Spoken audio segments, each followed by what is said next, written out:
ini sudah selesai. Hari ini harus selesai ya? Iya, biar sampai malam pun saya selesaikan. Memang dari kemarin juga selesai sampai malam. Kami pokoknya di jalan Mencari alamatnya susah. cari alamatnya susah.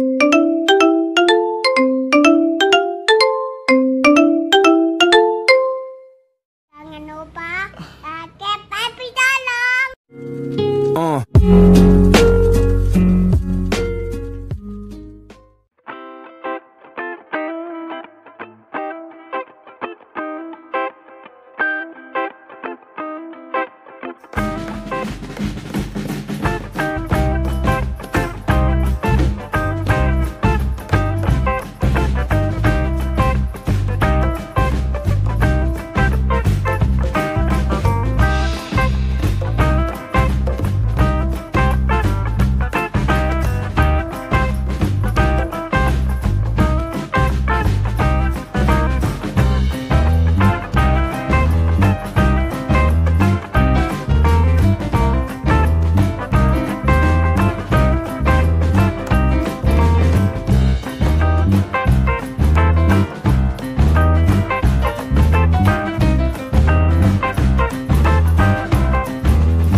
Assalamualaikum warahmatullahi wabarakatuh. Jumpa lagi dengan saya Alfri di sini.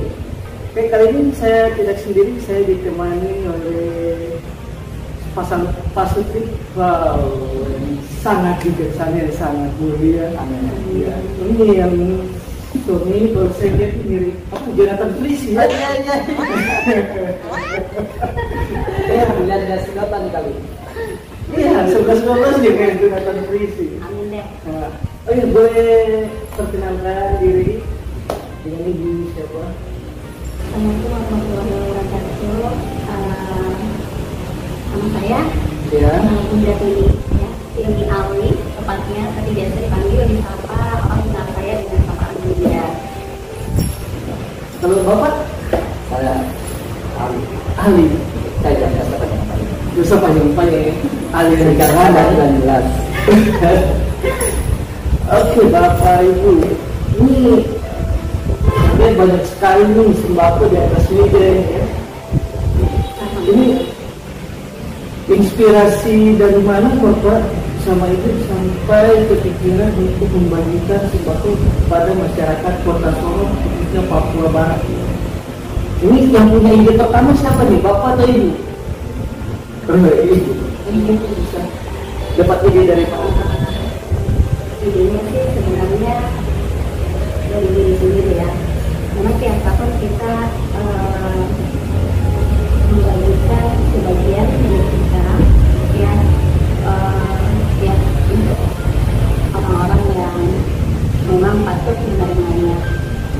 Ya, dari sebelumnya sih kami membagikan ke keluarga dekat dulu gitu ya kan, ke tetangga, kemudian orang-orang yang jauh.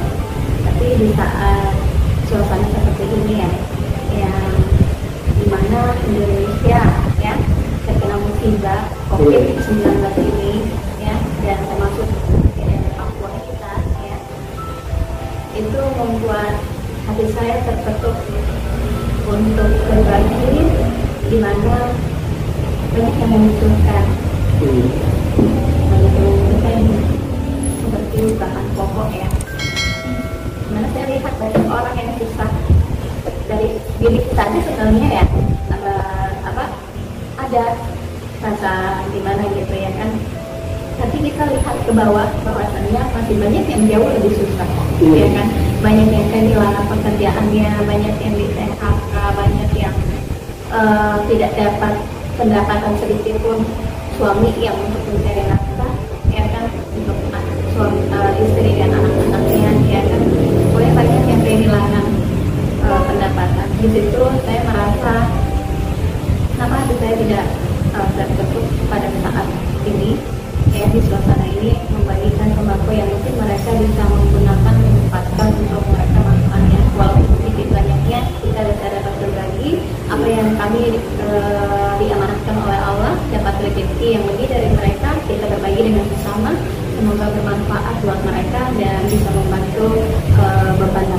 mengurangi beban mereka. Iya. Aktivitasnya mulai dari jam berapa ya? Kalau di sini saya aktivitasnya ya di daerah kabupaten dia sangat berbeda dengan di kota Melinas. Cuma kalau untuk pribadi di tempat usaha saya kurang lebih ke 2 bulan saya tutup. Nah di sini pun saya merasa kehilangan pendapatan saya, tapi saya tidak boleh merasa apa ya namanya terlalu bersedih hati, ya kan? Bahwasanya Allah sudah mengatur rezeki kita, ya kan? Di saat ini mungkin kita banyak apa ya ambil pembelajaran, ya kan? Masa-masa lockdown, ya kan? Karena kita banyak kehilangan pendapatan, kita banyak menerima pembelajaran dari situ. Salah satunya kita banyak waktu berkumpul bersama bersama keluarga yang tadinya mungkin kita tidak ada waktu sama sekali untuk berkumpul bersama karena kesibukan aktivitas kita, ya kan? Nah, di sini banyak waktu untuk berkumpul bersama keluarga, ya kan? Terus kita membatasi juga apa namanya? Di sini kita jauh lebih memperhatikan kebersihan diri, ya kan? Terus bagaimana kita banyak waktu di rumah bersama keluarga itu hal-hal yang positif kita banyak lakukan. Di sini saya juga banyak melihat banyak apa ya? Keuntungan buat kita, terutama ibu-ibu ya bunda-bunda di rumah yang tadinya tidak tahu masak, akhirnya ada banyak waktu mereka bisa masak, ya kan? Yang tidak tahu berkreasi dan mungkin yang bisa berkreasi jauh lebih berkreasi lagi, ya kan? Nah, di situ aku lihat banyak bunda-bundanya yang banyak kemajuan untuk rumah tangganya. Ya. Memperhatikan rumah tangga untuk suami, untuk anak, ya kan? Itu. Begitu juga mungkin suami ya? Suami juga banyak waktunya ke istri, gitu kan? Banyak kita jadinya sharing, banyak tukar pikiran gitu, ya kan? Iya. Ini rumah makan sobek. Nah, ini kenapa namanya sobat cobek? Sobek coba-cobek. Oh, sobek coba-cobek ya. Nama sobeknya itu ya di sini sobek ini singkatan dari best seller makanan di sini yang spesial ya. Aku singkat sobek itu soto dan bebek ya. Dimana makanan ini asli khas dari kampung saya gitu. Sotonya itu dari kampung saya ya. Daerah saya sama Lamongan siapa sih yang nggak kenal, ya kan? Nah sobek bebeknya itu dari Surabaya juga terkenal dengan bebeknya. Jadi bagaimana saya mengenalkan beberapa makanan yang ciri khas dari daerah saya. Jadi saya singkat aja sobek, soto dan bebek itu bestsellernya makanan di sini. Dan habis makan kita sobek birnya. Nah kayak gitu. Nah kalau coba cobeknya, aku ambil di sini itu kan cobekan itu ciri khas ya kayak makanan tradisional kayak gitu ya, tempat makan yang itu aku pakai itu. Nah cobekan, cobek, cobaannya itu di dalam takanan cobekan itu banyak berbagai gitu ya. Dia ada lalapannya dengan berbagai macam lalapan, ada sambalnya berbagai macam sambalnya, di coba dicobekan, coba kayak gitu. Sudah berapa lama berjalan itu memakan? Alhamdulillah kita berjalan 1 tahun berjalan ini satu tahun lebih ya. Bulan April kemarin 1 tahun, 1 bulan berjalan, 1 tahun berjalan berapa bulan ini. Sebelum usaha rumah makan ini sebelumnya usaha ya. Kami berdua dulu suami saya ini dia usahanya kami buka usaha toko emas ya kan. Nah tapi kita mungkin apa ya namanya toko emas itu kita punya di pasar ya kan. Nah dalam posisi waktu itu masa simpang siur pas kebakaran ya. Nah bagaimana kita untuk mengelola keuangan ya kan dengan tidak monoton di situ, monoton dengan penghasilan yang tidak berjalan. Bagaimana saya merubahnya ya, aset itu saya rubah untuk tetap berjalan ya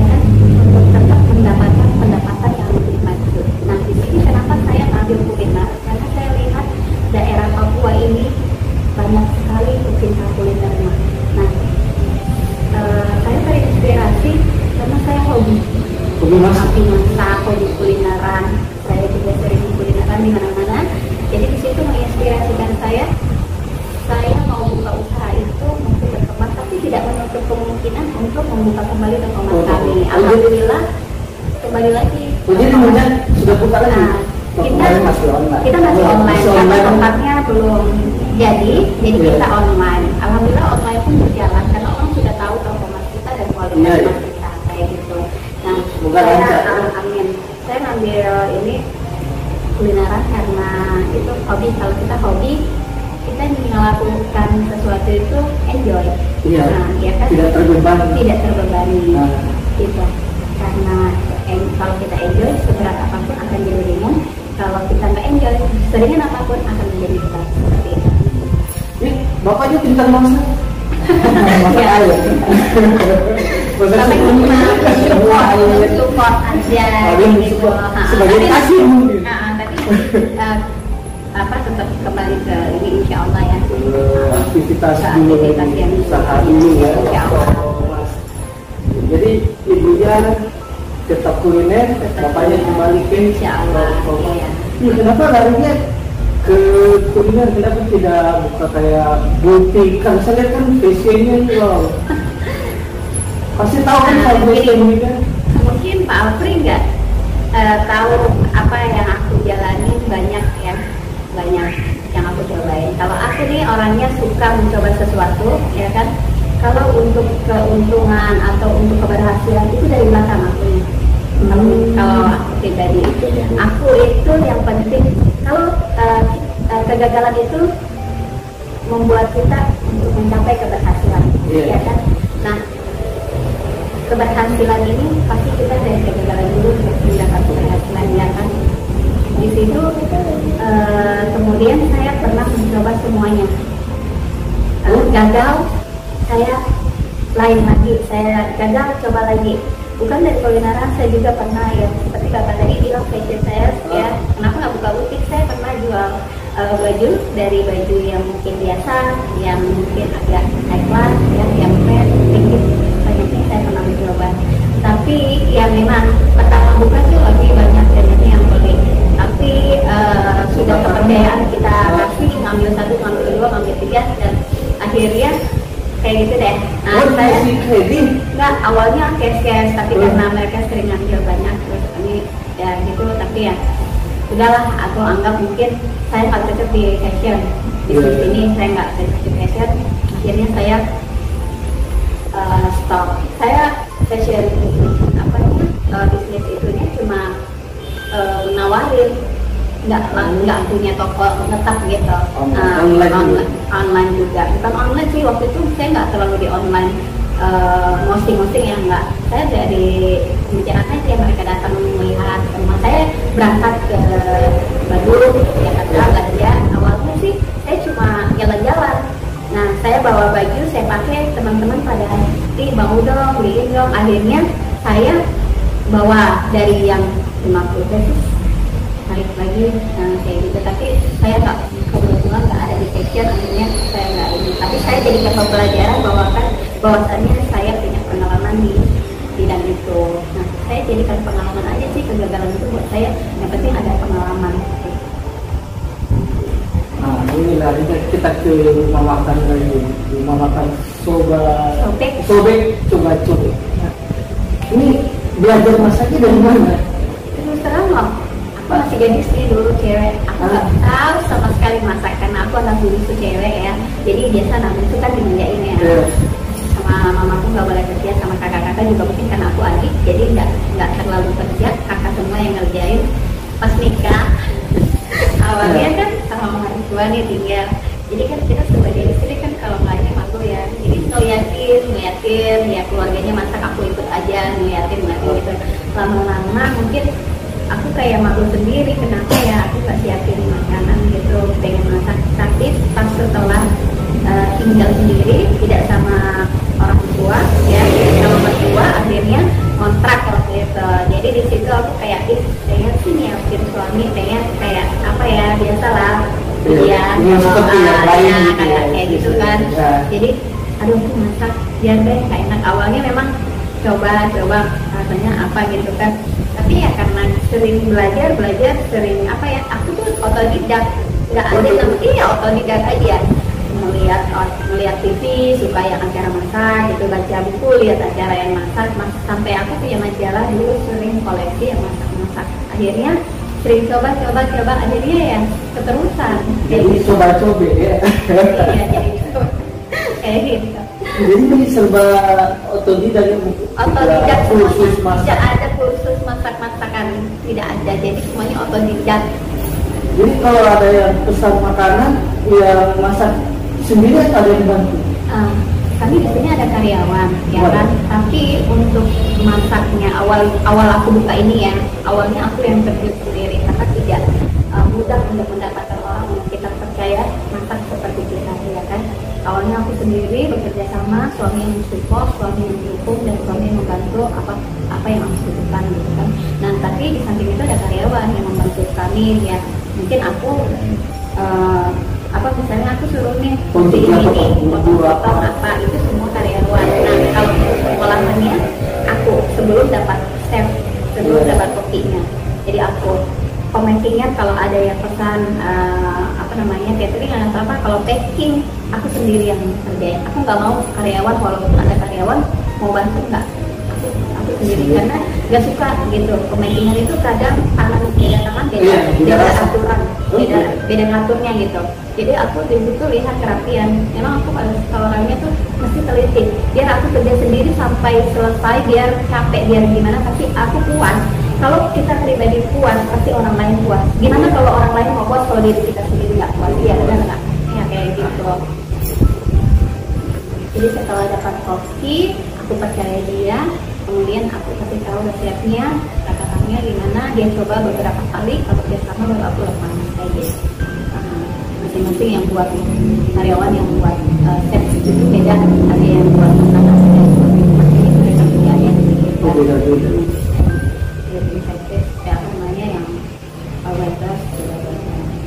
Mana ada berapa karyawan? Awalnya itu kan cari karyawan susah ya. Dan aku ini udah buka, memang waktu itu karyawannya pertama dua, pertama awal buka 2, terus aku kedua, belum ada set. Itu alhamdulillah di luar di luar ini aku ternyata pengunjung banyak. Sampai karyawannya Kalau kamu udah capek gitu kan, tapi ya itu karyawan baru satu, baru banyak pembelinya, pengunjungnya, sampai kita kewalahan masak nasi itu sudah disiapin berapa kali masak. Pertama awalnya 7 kali ya, sampai masak lagi kita ayam dan bebek itu sampai berapa puluh porsi ya kan. Jadi kalian kabur. Tapi dengan berjalannya waktu, saya seleksi lagi untuk cari karyawan, ya kan. Karyawan itu susah, ya kan. Susah gampang gitu. Ada yang tahu masak, tapi tidak tahu membereskan sesuatu. Ada yang bukan membereskan, tapi tidak tahu masak. Gitu. Ada yang sadar diri, ada yang tidak sadar diri. Pokoknya susah deh, susah gampang cari karyawan. Di situ supaya kalian juga salah satu. Ada berapa banyak sembako yang sudah dibagikan? Saya kemarin siapkan itu lebih 50 ya, dan sebagian kita sudah bagikan kemarin di daerah Alimas sampai SD 1 ya, SD 2 itu dengan beda-beda daerah ya. Nah ada yang sudah terdata, kita sudah datangi, ada juga yang sebagian kita ketemu di jalan, kita kasih yang betul-betul yang sangat membutuhkan kayak gitu. Nah sebagian saya sudah drop di daerah kota yang ada sudah terdata, saya beberapa tahun mau kasih, sebagian yang untuk saya. Dan ini yang sisanya ini setengahnya ini kita mau bagikan di daerah SP 3 sampai SP 4 dan yang mungkin yang ada di rumah anak itu. Jadi ini sudah berapa hari? Saya 3 hari, 3 hari terus dari pagi jam 10 keluar, pulang kadang pas buka puasa, kadang di jalan. Yang penting buka puasa ada air di mobil lah, anak-anak saya minum dulu, nanti kita di rumah baru kita makan, sholat.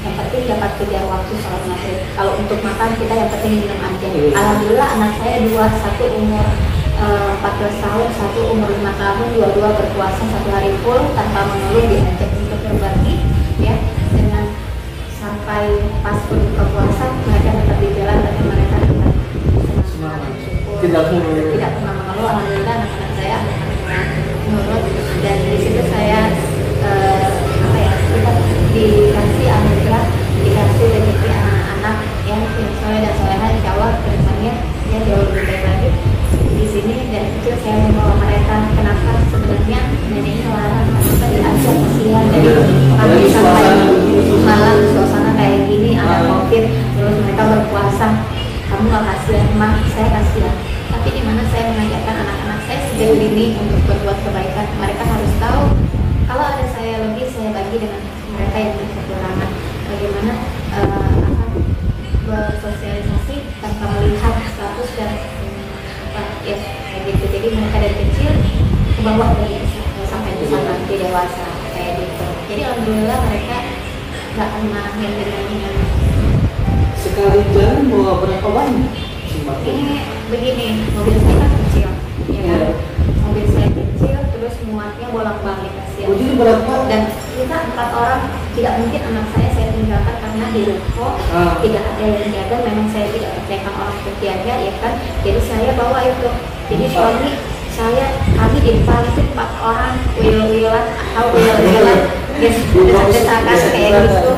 Dan yang di belakang itu ya ini sembako.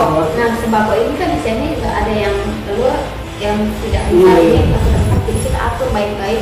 Jadi begitu habis kita balik lagi begitu, karena kita balik lagi pokoknya semua muatnya. Dan apa namanya, ada tempat sih yang menawarkan mobilnya gitu, itu mau apa membantu, tapi itu saya pikir karena tadi kayak ini ya kan, mana bulan puasa dia sudah berkeluarga pasti menyediakan menyiapkan masakan di rumah. Nanti ikut saya malah saya membebani orang lain, menyusahkan orang lain yang nantinya mungkin memang dia niat membantu, tapi saya menyusahkan orang lain. Jadi biar saya capek sama keluarga aja, ya nggak apa-apa lah gitu. Jadi yang turun bagikan sembako siapa nih, bapak atau ibu? Tapi berdua, gantian. Kami berdua ganti-gantian. Bapak pegang beras, aku yang apa nenteng yang pasarnya itu, ya. Anak juga ada, aku ya ikut. Pokoknya mereka mau bagi, mereka ikut terus. Seru lah. Jadi langsung bawa semua, kasih dulu di mobil ya? Iya. Oke, sampai nggak muat. Sampai anak saya itu nggak bisa duduk-duduk itu. Ini kursi sopir, ini kursi sebelah, aku sama anak aku. Terus yang kakaknya tuh di tengah antara kursi sopir dengan kayak gitu aja biar. Tapi ya mereka enjoy. Semangat ya, berbagi. Iya. Jadi contoh juga yang baik. Jadi ini hari yang pertama hari ini hari ini mau sudah selesai. Hari ini harus selesai ya? ya. Biar sampai malam pun saya selesaikan. Memang dari kemarin juga selesai sampai malam. Kami pokoknya di jalan. Mencari alamatnya susah. Cari alamatnya susah. Gitu. Yang terdata ini susah. Orang yang cepat ya. Ya, untuk pas seseorang yang benar-benar membutuhkan. Oke, sebelum kita akhiri, mungkin ada yang ingin disampaikan. Kalau saya sih sangat bangga ya, teman seperti Bapak Ibu sangat mulia, walaupun dalam keadaan susah begini kita tahu, tapi masih punya niat baik untuk menolong sesama. Ya ibaratnya kan saya juga pernah melihat ceramah, kalau kita berzeki yang banyak, kalau kita bagikan itu sama saja dengan kita titip, nanti kita akan ambil di akhirat. Tabungan di luarnya. Mungkin ada yang juga, semoga bisa menjadi contoh buat pengusaha-pengusaha yang lain. Gitu. Mungkin ada yang disampaikan buat teman-teman ya, baik para pengusaha apapun itu di luar sana ya, ataupun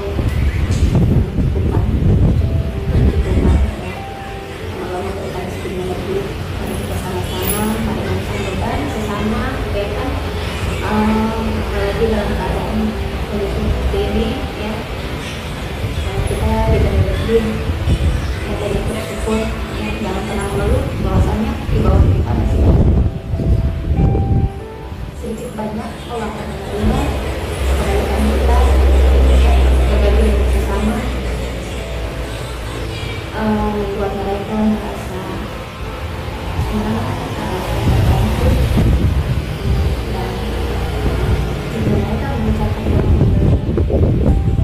lebih dari cukup mereka dan alasannya ketika yang terbaik dan tidak akan kami dan tidak akan mendapatkan miskin. Betul. Allah pasti akan melihat apa yang kita buat itu yang jadi saya berpikir kalau apa yang saya kasih, apa yang saya beri itu sudah Allah berikan kepada kita. Saya bersyukur Allah memberikan saya hati tersebut untuk berbagi dengan sesama dan diberikan kesehatan ya keluarga. Insya Allah kita berdoa semoga ujian virus corona COVID-19 ini berlalu, kita semua kembali aktivitas bisa dilakukan lagi. Rezeki kita yang kemarin kurang nanti Allah berikan lagi ya kan ya buat kita semua. Kalau kita puas saja tapi Indonesia dan seluruhnya Allah tidak mungkin buat ujian itu dengan kemampuan dan kita juga bisa melewati Allah akan lebih melewati ya kayak Seperti pesan dari ibu tadi harus segera berkiklat terang. Nah, itu dia. Oke guys, terima kasih buat kamu yang sudah menonton video ini dari awal hingga akhir dan semoga ini menjadi contoh yang baik buat kita semua. Buat kamu yang belum subscribe, jangan lupa pencet subscribe seperti di bawah ini. Dan sekali lagi terima kasih buat Bapak Ali, Bunda Tini, semoga rezekinya lancar, semoga sehat-sehat. Dan kita akan jumpa lagi di video-video berikutnya. Saya Afni pamit. See you next time again. Bye bye.